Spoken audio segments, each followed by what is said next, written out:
Good morning, student. Welcome back for Arene and Aromaticity Part 2. ये BSc second semester Shridev सुमन उत्तराखंड विश्वविद्यालय के छात्र छात्राओं के लिए तैयार किया गया है। BSc फर्स्ट ईयर के स्टूडेंट्स भी इससे लाभान्वित हो सकते हैं। पार्ट 1 में हम लोगों ने देखा था कि एरोमेटिक कंपाउंड्स क्या होते हैं, एरीन्स किसे कहते हैं, हिस्टोरिकल बैकग्राउंड ऑफ बेंजीन क्या है, बेंजीन की संरचना किस प्रकार से डिस्कस की गई थी, जिसमें हमने केकुले की थ्योरी को देखा था और जो विश्लेषणात्मक अध्ययन है या मॉलिक्यूलर वेट डिटर्मिनेशन मेथड्स हैं उसके आधार पर बेंजीन की संरचना को डिस्कस किया था। बेंजीन की संरचना के बारे में अधिक जानकारी हमने रेजोनेंस एनर्जी या फिर हीट ऑफ हाइड्रोजनेशन का जो कैलकुलेशन किया था उसके आधार पर भी प्राप्त की थी। साथ ही हम लोगों ने देखा था कि aromatic, anti aromatic, non aromatic compounds क्या होते हैं और अलग अलग बेंजीन और उसके डेरिवेटिव्स के हमने नोमेनक्लेचर को देखा था। पार्ट 2 में जो कि आज हम डिस्कस करेंगे, इसमें हम लोग ये समझेंगे कि बेंजीन और उसके जो होमोलॉग्स हैं, उसके जो डेरिवेटिव्स हैं, उनकी फिजिकल प्रॉपर्टीज किस तरह से हैं, जिसका कि हम एक जनरल परसेप्शन देखेंगे आज। इसी के साथ बेंजीन्स और उसके डेरिवेटिव्स में एरोमेटिक इलेक्ट्रोफिलिक सब्स्टिट्यूशन जो रिएक्शंस होती हैं वो क्यों होती हैं और कैसे होती हैं, सिग्मा और पाई कॉम्प्लेक्स क्या होते हैं ये हम पढ़ेंगे। साथ ही जो महत्वपूर्ण इलेक्ट्रोफिलिक एरोमेटिक सब्स्टिट्यूशन रिएक्शन हैं बेंजीन की, उनकी क्रियाविधि को समझेंगे। फिजिकल प्रॉपर्टीज ऑफ एरीन्स का अगर हम देखते हैं तो जिस प्रकार से हमने सामान्य जो हाइड्रोकार्बन डिस्कस किए थे, एल्केन, एल्कीन, एल्काइन, उस सेशन में इनकी जो फिजिकल प्रॉपर्टीज होती हैं एरीन्स की, वो सामान्य हाइड्रोकार्बन की ही भांति होती हैं। कैसे? जैसे सामान्य हाइड्रोकार्बन नॉन पोलर होते हैं तो ये भी नॉन पोलर होते हैं, ये भी पानी में अघुलनशील हैं, इनसॉल्युबल हैं, पानी से हल्के होते हैं। बेंजीन और उसके डेरिवेटिव्स जो हैं वो मोर सिमेट्रिकल मतलब सममित होते हैं एलिफेटिक जो यौगिक हैं उनकी तुलना में, जिस कारण से इनकी क्रिस्टल्स, इनके संकुल या क्रिस्टल जो है वो आसानी से बन सकते हैं और स्टेबल होते हैं। इसलिए इनके जो मेल्टिंग पॉइंट होते हैं बेंजीन और उसके डेरिवेटिव्स के, वो एलिफेटिक कंपाउंड्स की तुलना में ज़्यादा होते हैं। जैसा दिखाया गया है, बेंजीन है, बेंजीन का मेल्टिंग पॉइंट 6 डिग्री सेल्सियस है, जबकि साइक्लोहेक्सेन इसका मेल्टिंग पॉइंट -95 डिग्री सेल्सियस है। बेंजीन में भी 6 कार्बन है, साइक्लोहेक्सेन में भी 6 कार्बन है। अब बेंजीन साइक्लोहेक्सेन की तुलना में ज़्यादा सिमेट्रिकल है, इसलिए इसका मेल्टिंग पॉइंट ज़्यादा है। इसी प्रकार से जाइलिन के जो 3 आइसोमर हैं उनकी तुलना की गई है। जाइलिन के 3 आइसोमर में आप देख सकते हैं, ये जो पैरा आइसोमर है ये बहुत सबसे अधिक सिमेट्रिकल है, इसलिए इसका मेल्टिंग पॉइंट 13 डिग्री सेल्सियस है। जबकि जो मेटाजाइलिन है, मेटाजाइलिन में सिमेट्री सबसे कम है, इसलिए इसका मेल्टिंग पॉइंट -48 डिग्री सेल्सियस है। जबकि जो हमारे पास ऑर्थोजाइलिन है, इस ऑर्थोजाइलिन में जो सिमेट्री है और सिमेट्रिकल प्रॉपर्टी है या सिमेट्री जो एलिमेंट है वो पैराजाइलिन की तुलना में कम है, लेकिन मेटाजाइलिन से ज़्यादा है, इसलिए इसका मेल्टिंग पॉइंट पैरा और मेटा के बीच में रहता है, -26 डिग्री सेल्सियस है। इसी प्रकार से बेंजीन और उसके डेरिवेटिव्स का जो बॉइलिंग पॉइंट है वो भी उनके जो डेरिवेटिव्स हैं उनकी जो द्विध्रुव आघूर्ण होता है डायपोल मोमेंट के आधार पर बताया जा सकता है, जैसा कि यहाँ पर दिख रहा है। पैरा डाइक्लोरोबेंजीन 1,4 डाइक्लोरोबेंजीन भी कहते हैं इसको, या पैरा डाइक्लोरोबेंजीन, ये इसका डायपोल मोमेंट 0 होता है, इसलिए इसका जो बॉइलिंग पॉइंट है वो 170 डिग्री सेल्सियस यानी कि इस सीरीज में सबसे कम होता है। जबकि ऑर्थो डाइक्लोरोबेंजीन या 1,2 डाइक्लोरोबेंजीन जो हमारे पास है उसमें डायपोल मोमेंट सबसे ज्यादा होगा और इसलिए इसका जो बॉइलिंग पॉइंट है वो सबसे अधिक है, 181 डिग्री सेल्सियस। केमिकल प्रॉपर्टीज की बात करते हैं। जैसा कि पिछले सेशन में हमने देखा था, बेंजीन या उसके डेरिवेटिव्स जो हैं वो एरोमेटिक कंपाउंड्स होते हैं, एरोमेटिक इन नेचर होते हैं, जिसमें हमने हकल थ्योरी को डिस्कस किया था उसके आधार पर। इसलिए जो एरोमेटिक कंपाउंड होते हैं वो हमने ये भी देखा था कि नॉर्मल जो एडिशन रिएक्शंस होती हैं, जैसे कि एल्कीन या एल्काइन रिएक्शन देते हैं, ऐसी रिएक्शनों को ये परफॉर्म नहीं करते हैं। सामान्य एल्कीन और एल्काइंस की भांति या जो सामान्य एलिफेटिक अनसैचुरेटेड कंपाउंड्स होते हैं उनकी भांति बेंजीन युग अभिक्रियाएं या एडिशन रिएक्शंस को नहीं देते हैं। जैसा कि हमने देखा था कि बेंजीन के जो प्लेन है उसके अबव एंड बिलो पोजीशन पर इलेक्ट्रॉन क्लाउड, बाइलेक्ट्रॉन क्लाउड है सिग्मा बॉन्ड फ्रेमवर्क के ऊपर। ये सिग्मा बॉन्ड फ्रेमवर्क है, इसके ऊपर और नीचे पाई क्लाउड रहता है, जिससे कि जो इलेक्ट्रॉन है वो टाइटली हेल्ड रहते हैं, एक रिंग करंट बनती है। यही जो इलेक्ट्रॉनिक क्लाउड है जो कि नेगेटिव चार्ज का होगा, ये इलेक्ट्रॉनिक क्लाउड जो स्ट्रॉन्ग इलेक्ट्रोफाइल्स होते हैं उनके साथ रिएक्शन करके सिग्मा कॉम्प्लेक्स को बनाते हैं। आगे हम देखेंगे कि सिग्मा कॉम्प्लेक्स कैसे बनता है। सिग्मा कॉम्प्लेक्स को हम एरिनियम आयन भी कहते हैं, जैसा कि यहाँ पर दिखाया गया है कि ये बेंजीन है, बेंजीन के पाई क्लाउड से इलेक्ट्रोफाइल, चूंकि बेंजीन के पाई क्लाउड पर नेगेटिव चार्ज होगा, इलेक्ट्रोफाइल पॉजिटिवली चार्ज का है। अब स्ट्रॉन्ग का मतलब ये होता है कि पॉजिटिव चार्ज डेंसिटी बहुत ज्यादा होनी चाहिए या पावरफुल इलेक्ट्रोफाइल होना चाहिए। इलेक्ट्रोफाइल अप्रोच करके एक इलेक्ट्रोफाइल इस बेंजीन रिंग के कार्बन के साथ एक सिग्मा बॉन्ड फॉर्म करता है, इसलिए हमने इसको सिग्मा कॉम्प्लेक्स कहा। और सब्सिक्वेंट जो डीप्रोटोनेशन है, इसके बाद हमें फिर से एक इलेक्ट्रोफिलिक सब्स्टिट्यूशन के बाद जो प्रोडक्ट बनता है, सब्स्टिट्यूटेड प्रोडक्ट, वो प्राप्त होता है। सामान्य क्रियाविधि इलेक्ट्रोफिलिक सब्स्टिट्यूशन की देखते हैं, जनरल मैकेनिज्म। बेंजीन को हमने मॉडल सबस्ट्रेट यहाँ पर लिया हुआ है, हम इन रिएक्शनों को बेंजीन के आधार पर डिस्कस करेंगे। सामान्यतया जो बेंजीन है या जो अदर एरोमेटिक रिंग्स हैं वो पर्याप्त न्यूक्लियोफिलिक नेचर की नहीं होती हैं, उनका जो न्यूक्लियोफिलिक नेचर होता है वो बहुत कम होता है। इसीलिए यदि हमें इलेक्ट्रोफाइल को बेंजीन रिंग के साथ या जो उसके इलेक्ट्रॉन क्लाउड है उसके साथ अगर रिएक्शन करानी है, उसके साथ अगर इंटरेक्ट कराना है, तो हमें किसी कैटलिस्ट की जरूरत होगी जो कि इलेक्ट्रोफाइल की रिएक्टिविटी को बढ़ा देगा। और इलेक्ट्रोफाइल की अगर रिएक्टिविटी बढ़ेगी तो वो आसानी से उस पाई क्लाउड के साथ इंटरेक्ट कर सकता है और आगे को रिएक्शन परफॉर्म कर सकता है। बेंजीन या उसके जो अदर होमोलॉग्स हैं उनकी जो इलेक्ट्रोफिलिक सब्स्टिट्यूशन रिएक्शन की जो सामान्य क्रियाविधि है वो उनको हम स्टेप्स में डिवाइड कर सकते हैं। इसको हमने 3 स्टेप में जनरली हम लोग डिवाइड करते हैं। पहला स्टेप होता है फॉर्मेशन ऑफ इलेक्ट्रोफाइल, जिसमें कि जो रिएजेंट है उस रिएजेंट में जो इलेक्ट्रोफिलिक पार्ट है, ये रिएजेंट या तो कैटलिस्ट के साथ या फिर सेल्फ स्वयं ही इलेक्ट्रोफाइल को जनरेट करेगा, आयनाइज होकर इलेक्ट्रोफाइल को जनरेट करेगा। और सेकेंड स्टेप जो होता है वो होता है फॉर्मेशन ऑफ इंटरमीडिएट कार्बोकेटायन, जिसमें कि इलेक्ट्रोफाइल बेंजीन रिंग के साथ इंटरेक्ट करके, क्योंकि ये नेगेटिव कैरेक्टर का है, ये पॉजिटिव कैरेक्टर का है, इसकी रिएक्टिविटी भी ज्यादा है, इंटरेक्ट करके एक सिग्मा बॉन्ड फॉर्म करता है। और ये सिग्मा बॉन्ड के साथ बेंजीन रिंग पर जब प्लस चार्ज आता है, ये प्लस चार्ज रेजोनेंस स्टेबलाइज होता है इस प्रकार से, ये 1 2 3 डबल बॉन्ड एक प्लेस पीछे शिफ्ट होगा, चार्ज थर्ड कार्बन पर आ जाएगा। सिमिलरली इसके बाद ये स्ट्रक्चर मिलेगा, इसमें भी आप देख सकते हैं कि ये चार्ज फिर यहाँ से 1 2 3 फैशन में मूव करेगा, चार्ज यहाँ आएगा और फाइनली डीप्रोटोनेशन होने के बाद जो थर्ड स्टेप होता है। इस प्रकार हम देखते हैं कि जो कार्बन है, 5 कार्बन है, इन पांचों कार्बन पर ये पॉजिटिव चार्ज डिलोकलाइज हुआ है। इसलिए चूंकि ये सिग्मा कॉम्प्लेक्स है, इसलिए ये जो स्ट्रक्चर बनेगा, क्योंकि चार्ज न तो इस कार्बन पर है इंडिविजुअली, न इस कार्बन पर है, ये इन पांचों कार्बन पर समान रूप से डिस्ट्रीब्यूटेड है, इसलिए हमने इसको हाइब्रिड सिग्मा कॉम्प्लेक्स कहा।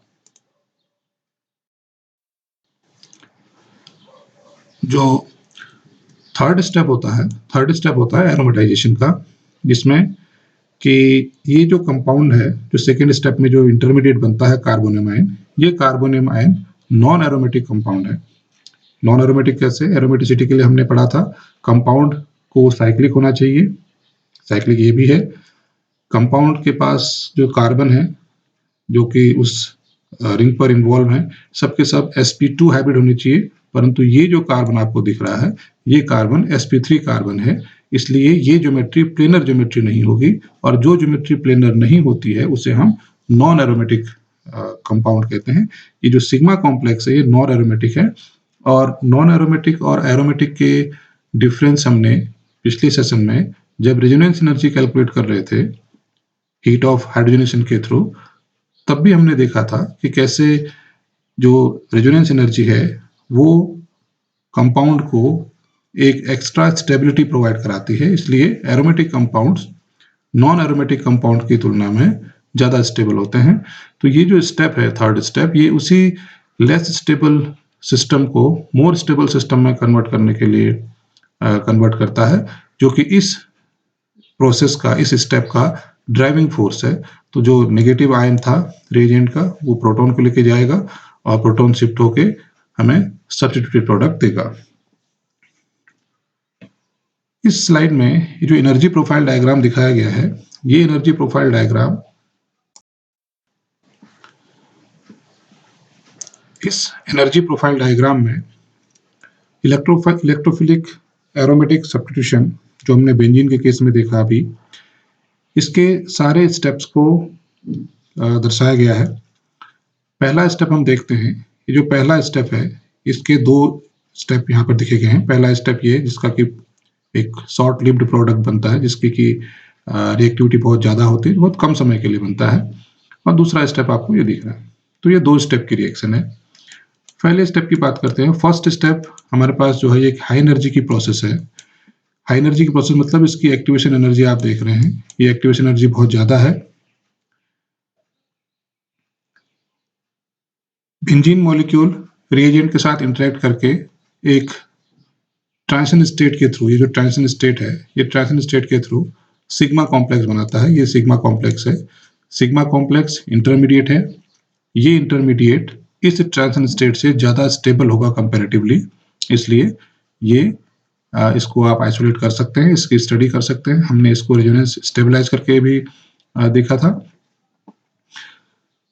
ये जो फर्स्ट स्टेप होता है, फर्स्ट स्टेप इक्विलिब्रियम स्टेप है, मीन्स कि ये रिएक्शन फॉरवर्ड और बैकवर्ड, यहाँ से आप यहाँ भी जा सकते हैं, यहाँ से इधर भी आ सकते हैं, लेकिन इस स्टेप की जो प्रोग्रेस है वो डिपेंड करेगी कि इंटरमीडिएट और जो रिएक्टेंट है में किसकी स्टेबिलिटी या किसके फॉर्मेशन के लिए ज़्यादा टाइम या इसका रेट यहाँ पर ज़्यादा होगा। ये जो इंटरमीडिएट है, ये इंटरमीडिएट इस पाथ के थ्रू प्रोडक्ट में भी जा सकता है, और ये इंटरमीडिएट यहाँ से बैक रिएक्टेंट में भी आ सकता है। अब सिंस हम जानते हैं कि किसी भी रिएक्शन के लिए एक्टिवेशन एनर्जी की वैल्यू जितनी ज़्यादा होती है वो रिएक्शन उतनी ही स्लो होती है। अब हम देखेंगे कि इस इंटरमीडिएट के लिए प्रोडक्ट में जाना आसान है या रिएक्टेंट में वापस आना आसान है। आप देख सकते हैं कि प्रोडक्ट में जाने के लिए जो एक्टिवेशन एनर्जी का वैल्यू है वो ये है, जबकि रिएक्टेंट में वापस आने के लिए जो एक्टिवेशन एनर्जी का जो वैल्यू है स्टेप में वो ये वैल्यू है। इसलिए फॉरवर्ड डायरेक्शन में जाने के लिए लेस एक्टिवेशन एनर्जी है, तो इस प्रोसेस का जो रेट है वो फास्ट होगा, ये प्रोसेस स्लो होगी, इसलिए सिग्मा कॉम्प्लेक्स प्रोडक्ट में कन्वर्ट हो जाता है, जो कि एरोमेटाइजेशन का स्टेप है। सिग्मा और पाई कॉम्प्लेक्स को देखते हैं। एरोमेटिक इलेक्ट्रोफिलिक सब्स्टिट्यूशन में जो इंटरमीडिएट बन रहा था उस इंटरमीडिएट को हमने सिग्मा कॉम्प्लेक्स कहा था, क्योंकि उसमें इलेक्ट्रोफाइल जो कि रिएजेंट है उसके बीच, उसके और बेंजीन एरोमेटिक रिंग के बीच में जो उसके बीच में एक सिग्मा बॉन्ड स्टेब्लिश होता है, इसलिए हमने उसको सिग्मा कॉम्प्लेक्स कहा।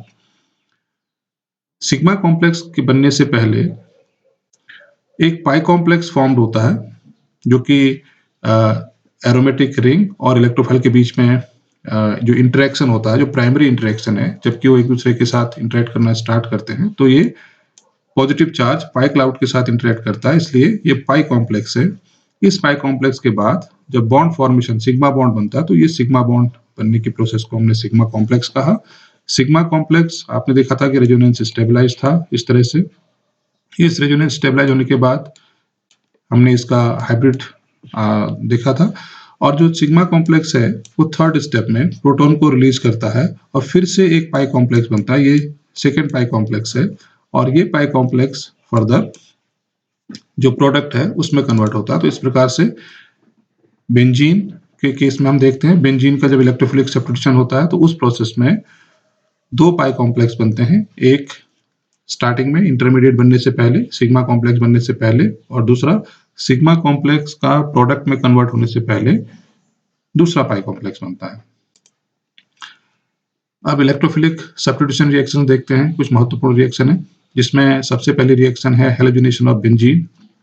हैलोजनेशन का मतलब होता है कि हैलोजन का जुड़ना। अब चूंकि बेंजीन या उसके जो डेरिवेटिव हैं वो इलेक्ट्रोफिलिक सब्स्टिट्यूशन रिएक्शन दे रहे हैं, मतलब प्रतिस्थापन रिएक्शन दे रहे हैं, तो इसका मीनिंग ये हुआ कि जब हैलोजन उस पर जुड़ेगा तो वहां से एक एटम को निकलना पड़ेगा। तो जैसा कि यहाँ पर दिख रहा है कि यहाँ पर अभी तक H जुड़ा हुआ था और ये H यहाँ से एलिमिनेट हो रहा है, तो इसके लिए हम कहेंगे कि ये सब्स्टिट्यूशन हो रहा है। इसके जो स्टेप्स हैं, जब भी किसी बेंजीन या उसके बेंजीन को, अब चूंकि बेंजीन के लिए हमने देखा था कि बेंजीन का हैलोजन से अगर हम सीधी अभिक्रिया कराते हैं तो वो अभिक्रिया नहीं देता है, क्योंकि बेंजीन स्टेबल होता है बहुत ज़्यादा, और ब्रोमीन भी बहुत ज़्यादा रिएक्टिव नहीं है इस रिएक्शन के करस्पॉन्ड। इसलिए जब हमने FeBr3 या आयरन 3 के सॉल्ट को जब लिया था तब यहाँ पर एक प्रतिस्थापन अभिक्रिया हुई थी, यानी कि ब्रोमोबेंजीन हमें मिला था और HBr एलिमिनेट हुआ था। क्रिया भी देखते हैं मैकेनिज्म में। फर्स्ट स्टेप जो होता है वो होता है जनरेशन ऑफ इलेक्ट्रोफाइल। FeBr3 चूंकि पिछले सेशन में भी हमने देखा था और इसी सेशन के पिछले स्लाइड में देखा था कि इलेक्ट्रोफिलिक सब्स्टिट्यूशन के लिए इलेक्ट्रोफाइल जो हमें चाहिए उस इलेक्ट्रोफाइल को अत्यधिक क्रियाशील या रिएक्टिव होना चाहिए। अब चूंकि ये एक कोवलेंट कंपाउंड है, इस कोवलेंट कंपाउंड को रिएक्टिव इंटरमीडिएट में या रिएक्टिव इलेक्ट्रोफाइल में ब्रेक करने के लिए हमें एक कैटलिस्ट की जरूरत होती है, जैसे कि आयरन 3 सॉल्ट यहाँ पर है, ये लुईस एसिड होते हैं। एक ब्रोमीन एटम अपने लोन पेयर को आयरन के साथ आयरन के डी ऑर्बिटल में ट्रांसफर करके एक कॉम्प्लेक्स बनाएगा। ये कॉम्प्लेक्स हमें ब्रोमोनियम आयन देगा जो कि इलेक्ट्रोफाइल है। अब ये रिएक्टिव स्पीसीज बन चुका है। ये ब्रोमोनियम आयन पाई क्लाउड के साथ इंटरेक्ट करके पाई कॉम्प्लेक्स बनाएगा। लेटर ऑन वो सिग्मा कॉम्प्लेक्स में कन्वर्ट होगा, और ये सिग्मा कॉम्प्लेक्स, आपको पता है कि सिग्मा कॉम्प्लेक्स यहाँ पर रेजोनेंस स्टेबलाइज भी है, इसलिए इसके सपोर्ट भी, इसको सपोर्ट मिलता है। किस प्रकार से? थर्ड स्टेप जो हमारे पास है, थर्ड स्टेप में फर्स्ट स्टेप में बना हुआ FeBr4 माइनस ये एनायन इस प्रोटॉन को लेके जाएगा और HBr और FeBr3 बाई प्रोडक्ट बनाएगा। साथ ही ब्रोमोबेंजीन जो कि डिजायर्ड प्रोडक्ट है सब्स्टिट्यूशन के बाद, ये हमें प्राप्त होगा। दूसरी अभिक्रिया है नाइट्रेशन ऑफ बेंजीन। जब भी बेंजीन को हम कॉन्सेंट्रेटेड HNO3 और कॉन्सेंट्रेटेड H2SO4 के साथ हीट करते हैं तो हमें नाइट्रोबेंजीन प्राप्त होती है।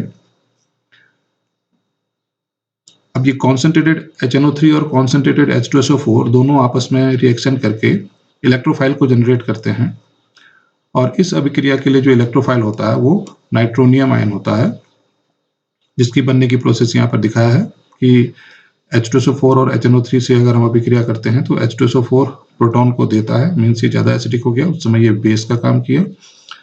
HSO4 नेगेटिव और H2NO3 पॉजिटिव बनता है, जहां से वाटर का एलिमिनेशन होता है और NO2 पॉजिटिव नाइट्रोनियम आयन हमें मिलता है। ये नाइट्रोनियम आयन बेंजीन के साथ, बेंजीन के पाई क्लाउड के साथ इंटरेक्ट करके सिग्मा कॉम्प्लेक्स बनाता है, जो सिग्मा कॉम्प्लेक्स रेजोनेंस स्टेबलाइज है। ये जो प्लस चार्ज है, ये प्लस चार्ज स्टेबल है थ्रू रेजोनेंस, और रेजोनेंस के साथ ही स्टेबल होने के बाद ये एक डिलोकलाइज्ड सिस्टम प्लस चार्ज का बनाता है, जिसे हमने हाइब्रिड सिग्मा कॉम्प्लेक्स कहा। थर्ड स्टेप जो होता है वो एरोमेटाइजेशन का है, क्योंकि आपने देखा था कि ये जो सिग्मा कॉम्प्लेक्स है, ये सिग्मा कॉम्प्लेक्स नॉन एरोमेटिक है। नॉन एरोमेटिक से एरोमेटिक ज़्यादा स्टेबल होते हैं। और इससे पहली स्लाइड में हमने ये भी देखा था कि कैसे जो इंटरमीडिएट है, उस इंटरमीडिएट से प्रोडक्ट बनने की जो प्रोसेस है वो फास्ट प्रोसेस होती है। इसलिए ये H2SO4 नेगेटिव जो पहले स्टेप में बना हुआ था, ये प्रोटॉन को लेके जाएगा और नाइट्रोबेंजीन को यहाँ पर एज ए प्रोडक्ट प्रोड्यूस करेगा। अगली रिएक्शन है सल्फोनेशन ऑफ बेंजीन। सल्फोनीकरण इसे कहते हैं। बेंजीन की अभिक्रिया जब हम हाईली कॉन्सेंट्रेटेड जो H2SO4 है, जिसे कि आप फ्यूमिंग भी कहते हैं, फ्यूमिंग H2SO4 के साथ जब हीट करते हैं तो हमें बेंजीन सल्फोनिक एसिड मिलता है। ये जो ग्रुप है ये सल्फोनिक ग्रुप है। सल्फोनिक ग्रुप ने हाइड्रोजन को यहाँ पर प्रतिस्थापित कर दिया है, बेंजीन के हाइड्रोजन को, और बेंजीन सल्फोनिक एसिड प्रोड्यूस किया है। मैकेनिज्म फिर से वही स्टेप रहेंगे। पहला स्टेप जनरेशन ऑफ इलेक्ट्रोफाइल। इसमें H2SO4 के मॉलिक्यूल जो है वो वाटर को एलिमिनेट करके, प्रोटॉन को एलिमिनेट करके SO3 जो कि सल्फर ट्राइऑक्साइड है, सल्फर ट्राइऑक्साइड को प्रोड्यूस करते हैं। सल्फर ट्राइऑक्साइड इलेक्ट्रोफाइल की तरह बिहेव करता है, क्योंकि सल्फर ट्राइऑक्साइड का जो सल्फर है वो इलेक्ट्रोपॉजिटिव कैरेक्टर का नेचर का होता है, इसलिए ये इलेक्ट्रोफाइल की तरह बिहेव करता है और पाई क्लाउड ऑफ बेंजीन के साथ इंटरेक्ट करके पहले पाई कॉम्प्लेक्स बनाएगा, लेटर ऑन सिग्मा कॉम्प्लेक्स में कन्वर्ट होगा।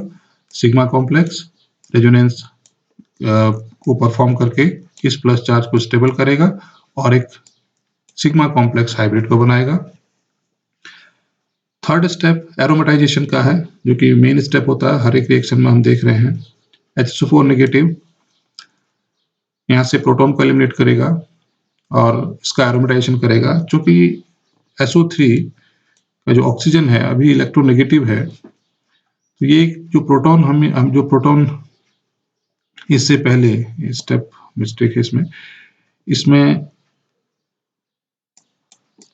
यहाँ पर हम इसको प्रोटॉन अगर देते हैं, जो प्रोटॉन इससे पहले स्टेप में, फर्स्ट स्टेप में हम लोग एलिमिनेट करके आए थे H3O पॉजिटिव, यहाँ से एक प्रोटॉन इसके साथ इंटरेक्ट करेगा और ये इस प्रोडक्ट को SO3H यहाँ पर बनाएगा। SO3H बेंजीन सल्फोनिक एसिड को परफॉर्म करता है। इस स्टेप में थोड़ा मिस्टेक है, टाइपोग्राफिकल मिस्टेक है, आप इसको करेक्ट कर सकते हैं। SO3H फोर्थ स्टेप रहेगा। SO3 बेंजीन, ये जो SO3 ग्रुप है ये प्रोटॉन के साथ इंटरेक्ट करके SO3H को परफॉर्म करेगा और ये है बेंजीन सल्फोनिक एसिड। इस सेशन में हम यहीं तक की रिएक्शनों को डिस्कस करेंगे। नेक्स्ट सेशन में जो कमिंग सेशन होगा पार्ट 3, उस पार्ट 3 में हम लोग फ्रीडल-क्राफ्ट एल्काइलेशन और फ्रीडल-क्राफ्ट एसाइलेशन को डिस्कस करेंगे। ये एक बहुत महत्वपूर्ण अभिक्रिया है। इसकी लिमिटेशंस क्या-क्या हैं, फ्रीडल-क्राफ्ट एल्काइलेशन की क्या लिमिटेशंस हैं, कैसे इसमें साइड प्रोडक्ट बनते हैं, ये भी हम देखेंगे। इसके साथ ही हम डिस्कस करेंगे इफेक्ट ऑफ सब्स्टिट्यूएंट। अगर बेंजीन रिंग पर, जैसे ये बेंजीन हमारे पास है, इस बेंजीन रिंग पर अगर मैं यहाँ पर कोई ग्रुप जोड़ देते हैं तो इस ग्रुप के बाद जो बेंजीन का डेरिवेटिव बनेगा, इस डेरिवेटिव का अगर हम इलेक्ट्रोफिलिक सब्स्टिट्यूशन करना चाहें तो इस इलेक्ट्रोफाइल को बेंजीन के जो रेस्ट कार्बन बचे हुए हैं उन कार्बन पर किस पोजीशन पर उसको जगह मिलेगी, कहाँ पर जुड़ेगा, इस कार्बन पर जुड़ेगा, इस पर जुड़ेगा या इस पर जुड़ेगा, इस ग्रुप के रिस्पेक्ट में, इसको हम कहते हैं ओरिएंटेशन। और रिएक्टिविटी, इस ग्रुप के जुड़ जाने से बेंजीन का जो एरोमेटिक सिस्टम है, इस एरोमेटिक सिस्टम की रिएक्टिविटी पर क्या असर पड़ेगा, रिएक्टिविटी कम होगी या रिएक्टिविटी ज्यादा होगी, ये सारे टॉपिक्स हम नेक्स्ट सेशन में डिस्कस करेंगे। जब तक आपके पास जो भी स्टडी मटेरियल है आप उससे इस पार्ट को रिवाइज कीजिए। Thank you.